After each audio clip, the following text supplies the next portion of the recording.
दोस्तों आप देख रहे हैं मैजिक फैक्ट 2.0 और एक बार फिर से आप सभी को मैजिक फैक्ट 2.0 चैनल में स्वागत है। दोस्तों खेसारी लाल यादव का वीडियो सॉन्ग को आते ही रितेश पांडे भड़क उठे और देखिए खेसारी लाल यादव को कैसे टारगेट करते हुए इस लाइव वीडियो में क्या बोले। 35 करोड़ भोजपुरी भाषियों का आप मजाक उड़ा रहे हैं।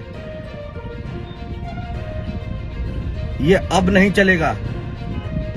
जितना दिन चलना था चल गया, अब नहीं चलेगा। भोजपुरी भाषी अपने भाषा का मजाक अब सहेंगे नहीं। और पूरे उत्तर प्रदेश, बिहार में और जहां भी भोजपुरी बोली जाती है, समझी जाती है, हम आप सभी से आग्रह करना चाहेंगे और विरोध कीजिए। तब इन लोग के कान के पर्दे फटेंगे, कान के पास समझ में आएगा। कोई कुछ भी बोल दे रहा है, कोई कुछ भी बना दे रहा है। हम लोग कुछ बोलते नहीं है, इसका मतलब क्या है?